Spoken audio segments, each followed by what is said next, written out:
आखिर अचानक Xi Jinping गायब क्यों हो गए हैं? पूरी दुनिया में हेडलाइन छप रही है कि शी जिनपिंग को हाउस अरेस्ट यानी कि नजरबंद कर लिया गया है। आखिर इस खबर की सच्चाई क्या है? आखिर ये खबर सोशल मीडिया पर फैली कैसे और इन खबरों में कितना दम है? शी जिनपिंग का तख्ता पलट हुआ है या नहीं? इस रिपोर्ट में देखिए शी के गायब होने का पूरा सच।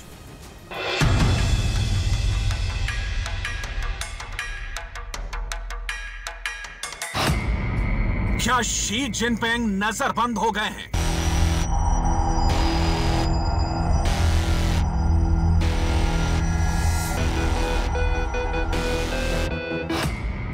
क्या शी जिनपिंग को कैद कर लिया गया है?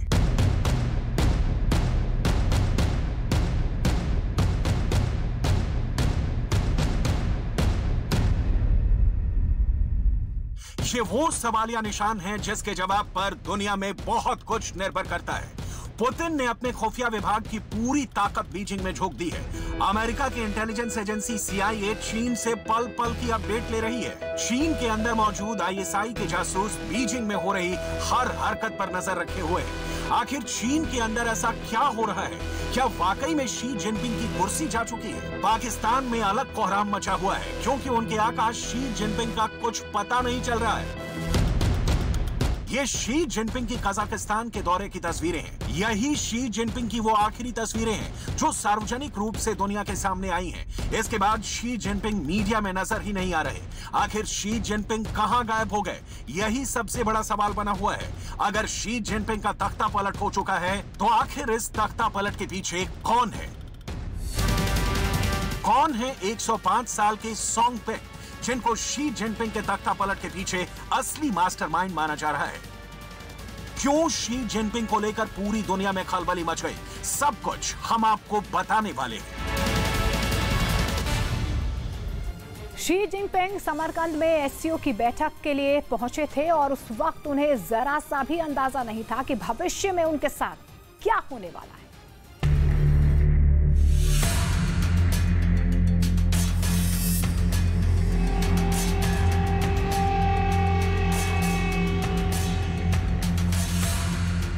शी जिनपिंग जब समरकंद में SCO की मीटिंग के लिए आए थे तो उनको इस बात का जरा भी अनुमान नहीं रहा होगा कि आगे आने वाले कुछ दिनों में ये कयास भी लगाए जाएंगे कि उनसे चीन के प्रेसिडेंट की कुर्सी छीन ली गई है।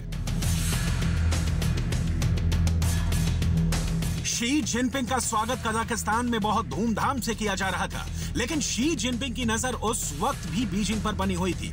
आखिर क्यों? इसकी वजह बहुत साफ है। शी जिनपिंग को यह पता था कि उनके नहीं रहने पर बीजिंग में उनके खिलाफ कोई बड़ी साजिश रची जा सकती है। दावा यह किया जा रहा है कि शी जिनपिंग के खिलाफ साजिश रचने के लिए काम किया सोंग पेंग। सोंग पेंग की उम्र 105 साल है। सोंग पेंग चाइनीज कम्युनिस्ट पार्टी के सबसे वरिष्ठ नेताओं में से एक हैं। सोंग पेंग पूरे चीन में कम्युनिस्ट पार्टी के कार्यकर्ताओं के दिलों में काफी सम्मान रखते हैं। दावा यह किया जा रहा है कि सोंग पेंग चाइनीज कम्युनिस्ट पार्टी की कई मीटिंग्स में पहले यह कह चुके थे कि शी जिनपिंग को असीमित शक्तियां नहीं मिलनी चाहिए। कम्युनिस्ट पार्टी के नेता हू जिनताओ और वेन जियाबाओ भी शी जिनपिंग से नाराज थे कि आखिर शी जिनपिंग ने खुद को ही चीन का आजीवन राष्ट्रपति कैसे चुन लिया। कई अंतर्राष्ट्रीय अखबारों में यह दावा किया जा रहा है कि जब शी जिनपिंग समरकंद में थे तभी चाइनीज कम्युनिस्ट पार्टी के अंदर चीन के पूर्व राष्ट्रपति हू जिनताओ और चीन के पूर्व प्रीमियर वेन जियाबाओ पॉलिट ब्यूरो स्थायी समिति के पूर्व सदस्य सोंग पेंग से मुलाकात की। इन दोनों नेताओं ने सोंग पेंग को राजी कर लिया और सेंट्रल गार्ड ब्यूरो का नियंत्रण शी जिनपिंग के विद्रोही गुट को सौंप दिया।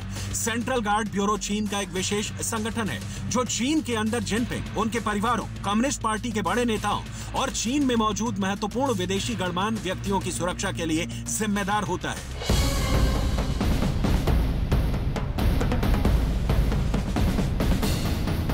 जैसे ही शी जिनपिंग से सेंट्रल गार्ड ब्यूरो यानी CGB की कमान छीन ली गई, शी जिनपिंग और उनके परिवार की पूरी सुरक्षा ही खतरे में पड़ गई।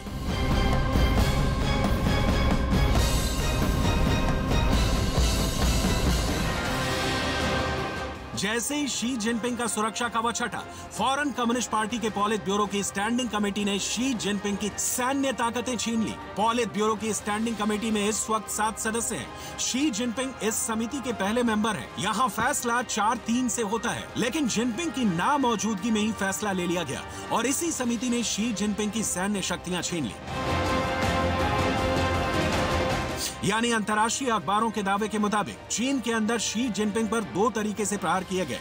पहला तो ये कि उनकी और उनके परिवार की सुरक्षा को ही छीन लिया गया और दूसरा ये कि उनके पास से आर्मी को भी छीन लिया गया।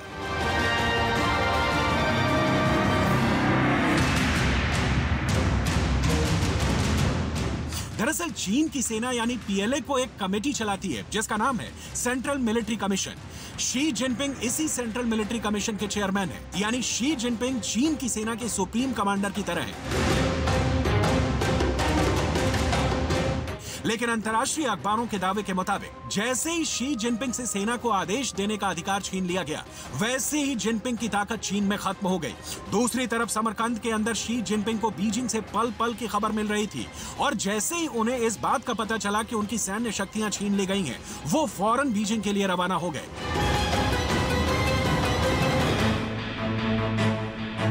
16 सितंबर को ही शी जिनपिंग बीजिंग के लिए लौट गए, लेकिन दावे ये किए जा रहे हैं कि जब वो बीजिंग एयरपोर्ट पर पहुंचे तो उनको गिरफ्तार कर लिया गया और फिर नजरबंद कर लिया गया। और कहा यह जा रहा है कि इन सबके पीछे अहम रोल था सीसीपी के ही एक नेता का। यानी ये सब हो रहा था सोंग पिंग के इशारे पर, जिनकी उम्र 105 साल है और वो चाइनीज कम्युनिस्ट पार्टी के सबसे बड़े और वयोवृद्ध सीनियर नेता माने जाते हैं। सबसे पहले जेनिफर जेंग ने अपने ट्विटर अकाउंट से एक वीडियो पोस्ट किया। जेनिफर जेंग के ट्विटर पर 2 लाख से भी ज्यादा फॉलोअर्स हैं और वो चीन की आर्मी के अंदर से खबरें लाने के लिए जानी जाती है। इस वीडियो के जरिए यह दावा किया गया कि 22 सितंबर को चीन की आर्मी बीजिंग के लिए निकल चुकी है और चीन की सेनाओं की गाड़ियों और बख्तरबंद गाड़ियों की संख्या इतनी ज्यादा थी कि 80 किलोमीटर तक का फासला बन गया।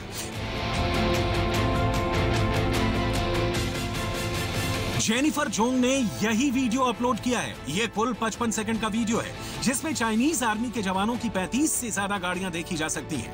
1, 2, 3, 4, 5, 6, 7, 8, 9, 10, 11, 12, 13, 14, 15, 16, 17, 18, 19, 20, 21, 22, 23, 24, 25, 26, 27, 28, 29, 30, 31, 32, 33, 34, 35। दावा ये किया जा रहा है कि बीजिंग को चीन की आर्मी ने घेर लिया है और बीजिंग आने वाली फ्लाइट्स को कैंसिल कर दिया गया है। दावा ये भी किया गया कि रेलवे रूट से भी बीजिंग का संपर्क तोड़ दिया गया है और बीजिंग को पूरे चीन से अलग थलग कर दिया गया है। अब अगर ये दावा सच है तो ये सवाल उठता है कि आखिर चीन के अंदर शी जिनपिंग के विरोधियों ने ऐसा क्यों किया।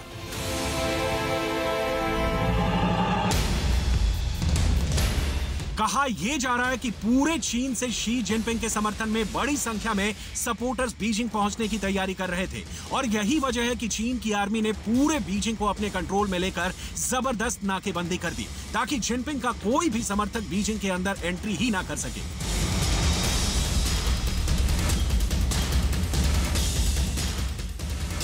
एक और वेरीफाइड यानी ब्लू टिक वाले ट्विटर अकाउंट से एक तस्वीर अपलोड की गई जिसमें बीजिंग की फ्लाइट्स को कैंसिल दिखाया गया।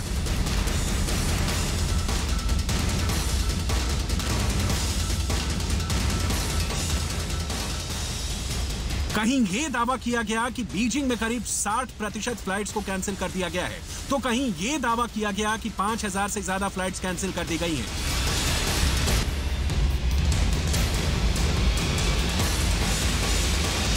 लेकिन भारत के अंदर सुब्रमण्यम स्वामी ने भी एक अहम ट्वीट किया। उन्होंने दावा किया कि इस नई अफवाह की जांच की जाए कि क्या शी जिनपिंग को बीजिंग में नजरबंद कर लिया गया है। माना जा रहा है कि जब शी हाल ही में समरकंद में थे तब चाइनीज कम्युनिस्ट पार्टी के नेताओं को शी जिनपिंग से सेना के अधिकार छीन लिए गए थे।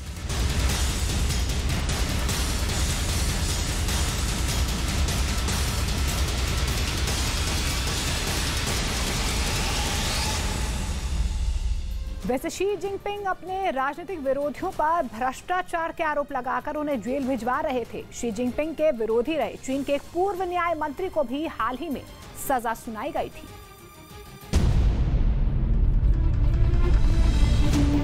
अब सवाल ये है कि आखिर इन दावों में कितना दम है। अब तक चीन के सरकारी अखबार ग्लोबल टाइम्स या फिर खुद चीन की सरकार की तरफ से इस तरह की अफवाहों पर कोई टिप्पणी नहीं की गई है, लेकिन इन अफवाहों का कोई खंडन भी नहीं किया गया है। बड़ी बात यह है कि शी जिनपिंग अपने राजनीतिक विरोधियों पर भ्रष्टाचार के आरोप लगाकर उनको जेल भिजवा रहे थे। शी जिनपिंग के विरोधी रहे चीन के एक पूर्व न्याय मंत्री को भी हाल ही में सजा सुनाई गई थी।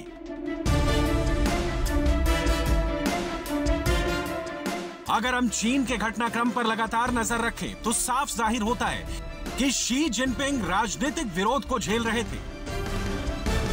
बड़ा सवाल यह है कि आखिर एससीओ की बैठक में जिनपिंग शामिल होंगे, ये घोषणा सिर्फ मीटिंग के 3 दिन पहले क्यों की गई।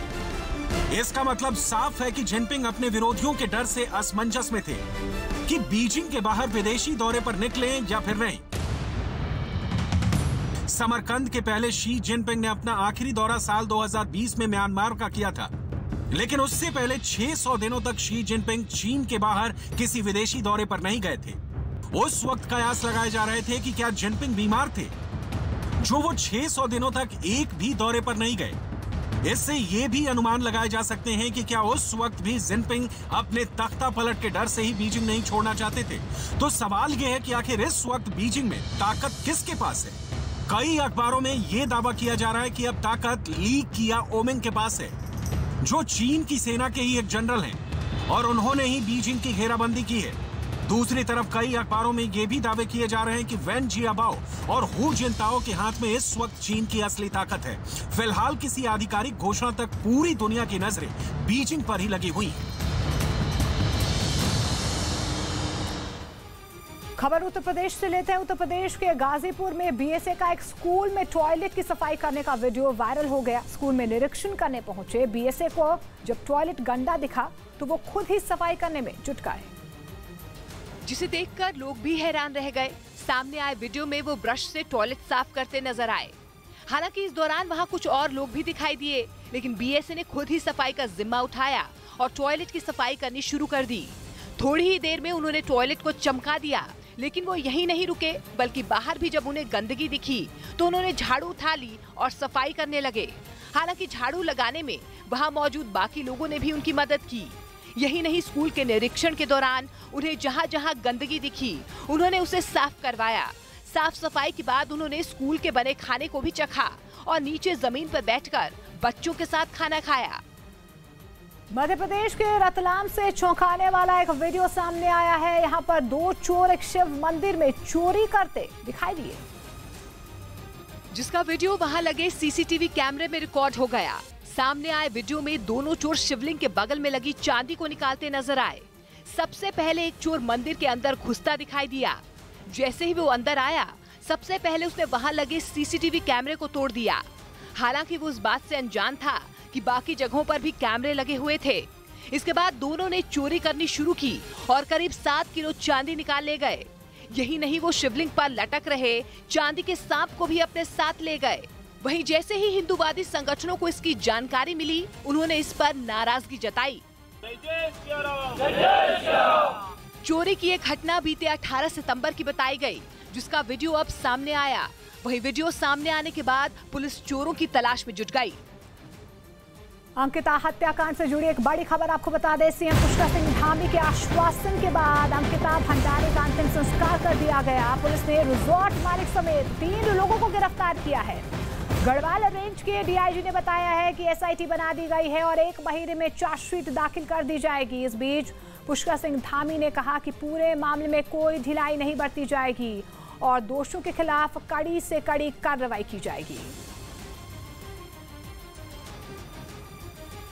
जो है आगे की कार्रवाई हमारा ये है कि साक्ष्य जो हम लोगों को मिले हैं उसको संकलित करते हुए जो मुलजिम है उसके विरुद्ध अधिक से अधिक साक्ष्य संकलित करके जल्दी से जल्दी चार्जशीट हम लोग आरोप पत्र न्यायालय को भेजेंगे।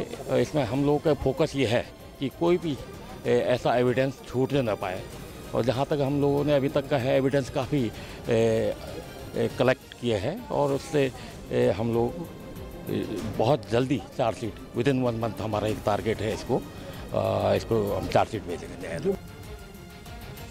हमारी बेटी, उत्तराखंड की बेटी अंकिता के पिताजी से लगातार मेरी बात हुई और परिवार के लोग हमारी सब बातों से सहमत थे कि तेज़ी से जांच हो रही है, पुलिस ने अपनी कार्रवाई की है, आगे जांच किसी तरह से भी कहीं भी प्रभावित नहीं होने वाली है। एसआईटी पूरी तरह से एक डीआईजी स्तर के अधिकारी की नेतृत्व में बनाई गई है, वह भी उस पर काम कर रही है। हर पहलू का, हर जांच से जुड़ा हुआ इस साक्ष्य हों, वो सारे के सारे साक्ष्य वहाँ पर पूरी तरह से सुरक्षित हैं। किसी प्रकार का भी कोई भी साक्ष्य मिटाने का प्रयास नहीं होगा। खबर मध्य प्रदेश के शिवपुरी से, जहां पर हाथी की मदद का वीडियो सोशल मीडिया पर वायरल हो गया। वहां कीचड़ में फंसी कुछ ट्रकों को एक हाथी धक्का मारता दिखाई दिया, जिसे देख लोग भी हैरान रह गए। सामने आए वीडियो में कुछ ट्रक कीचड़ के बीच फंसे नजर आए, जिसे निकालने के लिए कई लोग पूरी ताकत के साथ उसे धकेलते दिखे। लेकिन जब बात नहीं बनी तो उन्होंने हाथियों की मदद ली, जिसके बाद अलग अलग ट्रकों में हाथी से धक्का लगवाया गया।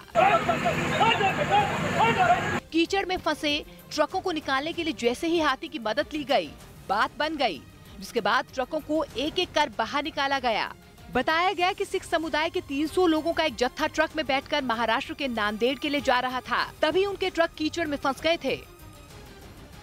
उत्तर प्रदेश के शाहजहांपुर में जमीन विवाद में दो पक्ष आपस में भिड़ गए। शुरुआत में हुई मामूली कहासुनी इतनी बढ़ गई कि वो एक दूसरे के खून के प्यासे हो गए, और जिसके हाथ में जो आया वो उससे हमला करता दिखाई दिया। सामने आए वीडियो में दोनों पक्षों के लोग डंडे से एक दूसरे को पीटते नजर आए। यही नहीं, कुछ लोग तो आदमी पर जूते और घूंसों की बारिश करते दिखाई दिए। दोनों पक्षों के लोग काफी देर तक लड़ते रहे। बताया जा रहा है कि चकबंदी का निरीक्षण करने के लिए राजस्व विभाग की टीम यहां पहुंची हुई थी, लेकिन जैसे ही वो जमीन की नाप करने लगे, दो पक्ष आपस में भिड़ गए, जिसके बाद उन्होंने एक दूसरे पर जमकर लात घूंसे बरसाए। वहीं जैसे ही मारपीट शुरू हुई, राजस्व विभाग की टीम को वहां से भागकर जान बचानी पड़ी। मारपीट का वीडियो वायरल होने के बाद पुलिस ने आरोपियों के खिलाफ केस दर्ज कर लिया और उनकी तलाश में जुट गई।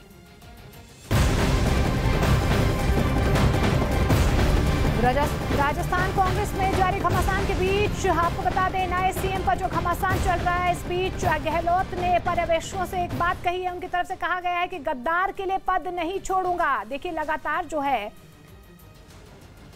गहलोत गुट जो है लगातार यही मांग कर रहा है कि सचिन पायलट मुख्यमंत्री ना बने। और इस बीच देखिए जिस तरीके से अजय माकन और मल्लिकार्जुन खड़गे को वहां पर स्थिति को भांपने के लिए भेजा गया है। अब यहां पर अशोक गहलोत की तरफ से ये बड़ा बयान जारी किया गया है। उन्होंने कहा है कि गद्दार के लिए वो पद नहीं छोड़ेंगे।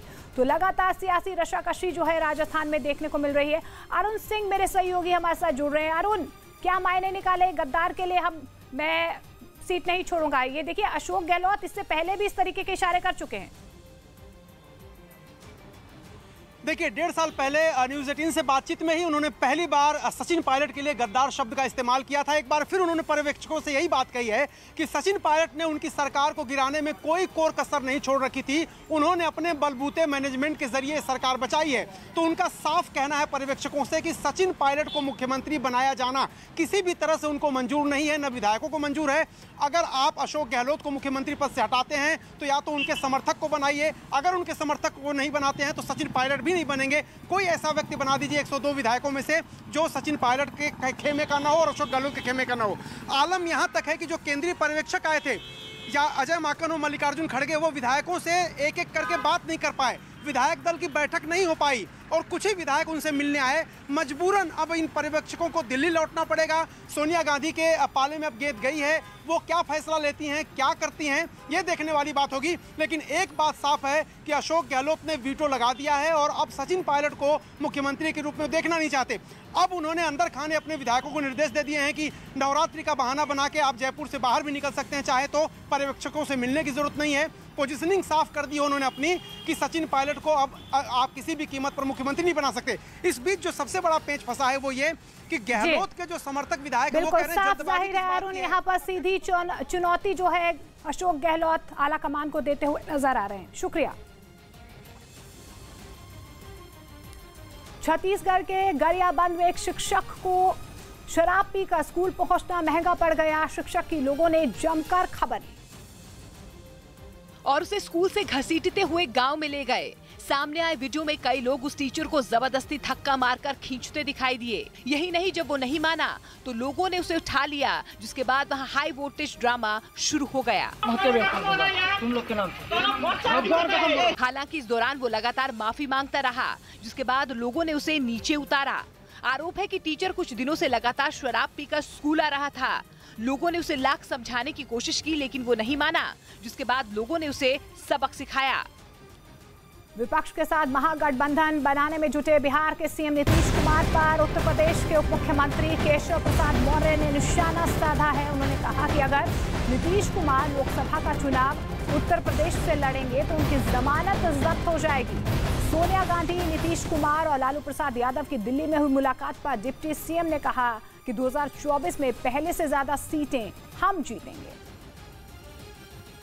100 में 60 हमारा है हर बूथ का, 40% वोटों में बंटवारा और बंटवारे में भी हमारा है।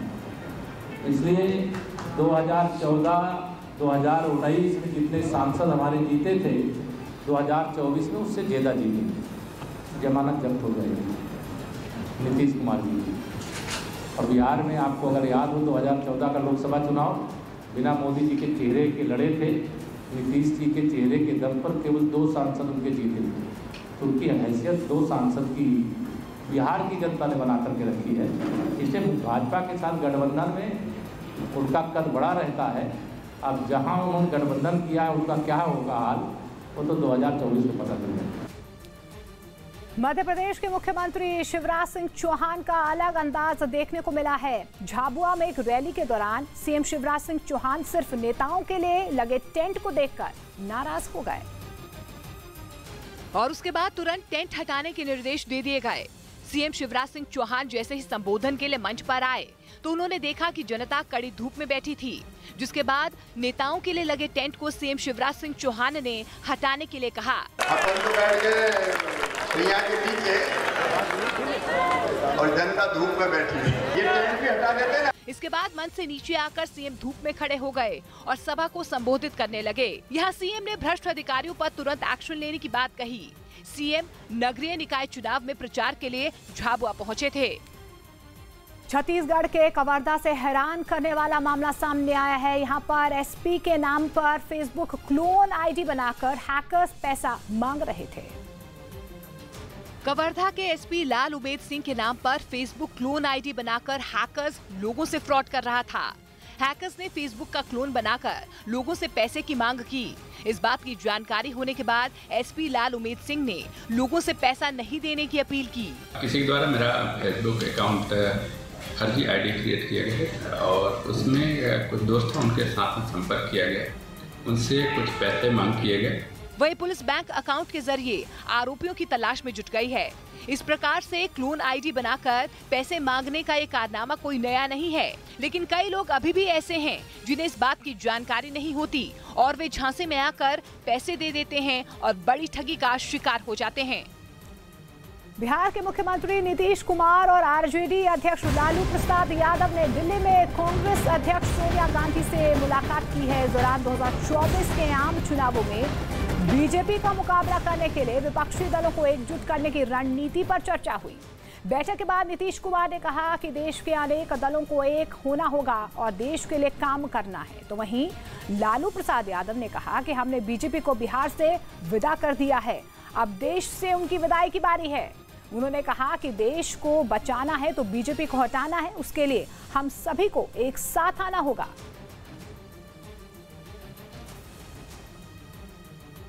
हम लोग दोनों लोग एक साथ बैठ करके मैडम से बातचीत किए हैं, तो आप लोग जानते ही है ना कि हम लोगों का विचार है कि देश में अनेक दलों को एकजुट होना है और मिल करके देश के लिए आगे काम करना है, इसकी प्रगति के लिए काम करना है।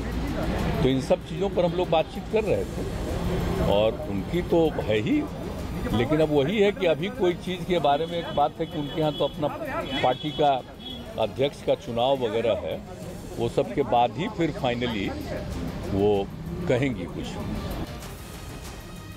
साथ में दोनों हम लोग मिले हैं और भाजपा को हटाना है, देश को बचाना है, इसलिए सबको इकट्ठा होना है। जिस तरह से बिहार में हम लोग इकट्ठा करके भाजपा को विदा किया है, इसका रिस्पांस पूरे देश में है और हम एक है हम लोग। और सोनिया जी से हम लोगों ने आग्रह किया कि आपकी सबसे बड़ी पार्टी है, आपको इसमें सबको बुलाइए, इकट्ठा होकर के हम लोग बात करें और बात करके इनको विदा करें। मध्य प्रदेश के छिंदवाड़ा में किन्नरों ने बीच सड़क पर 2 नकली किन्नरों की बेरहमी से पिटाई कर दी। आरोप है कि दोनों आदमी नकली किन्नर बनकर इलाके में लोगों से जबरदस्ती पैसों की उगाही करते थे, जिसका पता चलते ही इलाके के किन्नरों ने उसे लोगों से पैसा उगाही करते हुए रंगे हाथों पकड़ लिया और फिर बीच सड़क पर उसकी पिटाई शुरू कर दी। कोई उस पर ताबड़तोड़ घूंसे चलाता दिखा तो कोई उस पर दनादन चप्पल बरसाता नजर आया। इस दौरान पिटाई खा रहे दोनों आदमी किन्नरों के सामने रोते रहे, चिल्लाते रहे, गिड़गिड़ाकर उनसे छोड़ देने की गुहार लगाते रहे, लेकिन इसके बाद भी किन्नरों ने उन्हें पीटना नहीं छोड़ा। यही नहीं, गुस्से से भरे किन्नरों ने उनके कपड़े भी फाड़ दिए। काफी देर तक बीच सड़क पर किन्नर उनकी पिटाई करते नजर आए। वहीं किन्नरों ने दोनों लोगों के कैंची से बाल तक काट दिए। इस बीच हंगामे की वजह से वहां आसपास के कई लोग जमा हो गए, लेकिन किसी ने भी किन्नरों को मारपीट से रोकने तक की कोशिश नहीं की। कुछ लोग तो दूर से इस पूरे बवाल का वीडियो बनाते रहे। इधर हैदराबाद में हुए T20 के रोमांचक मुकाबले में भारत ने ऑस्ट्रेलिया को हरा दिया और सीरीज 2-1 से जीत ली है। इस जीत के साथ ही भारत ने नया वर्ल्ड रिकॉर्ड भी बना दिया। टीम इंडिया ने सूर्य कुमार यादव और विराट कोहली की अर्धशतकीय पारी की बदौलत ऑस्ट्रेलिया को तीसरे और निर्णायक मुकाबले में 6 विकेट से हरा दिया। ऑस्ट्रेलिया ने कैमरन ग्रीन के 52 रन और टिम डेविड के 54 की बदौलत 20 ओवर में 7 विकेट खोकर 186 रन बनाए, जिसके जवाब में भारत ने एक गेंद शेष रहते 6 विकेट से ये मैच अपने नाम कर लिया। इस जीत के साथ भारत ने सीरीज 2-1 से अपने नाम कर ली है। सीरीज का पहला मैच ऑस्ट्रेलिया ने मोहाली में 4 विकेट से जीता था, जबकि भारत ने नागपुर में दूसरा मैच 6 विकेट से अपने नाम किया। क्रिकेट में एक साल में सबसे अधिक मैच जीतने का रिकॉर्ड पाकिस्तान के नाम था। बाबर आजम की टीम ने पिछले साल कुल 20 मैच जीते थे। वहीं इस साल 9 महीने में ही टीम इंडिया ने 21 मैच जीतकर पाकिस्तान का वर्ल्ड रिकॉर्ड तोड़ दिया है। भारत ने ऑस्ट्रेलिया को मात देकर ये उपलब्धि हासिल की है। भारत ने ऑस्ट्रेलिया को 3 मैचों की T20 सीरीज के तीसरे और निर्णायक मैच में 6 विकेट से हराकर सीरीज अपने नाम कर ली है। भारत के लिए आखिरी मैच में कोहली और सूर्य कुमार ने 50 लगाई। हैदराबाद के राजीव गांधी इंटरनेशनल स्टेडियम में भारत के खिलाफ सूर्य कुमार यादव ने 69 रन और विराट कोहली ने 63 रन की पारी खेली।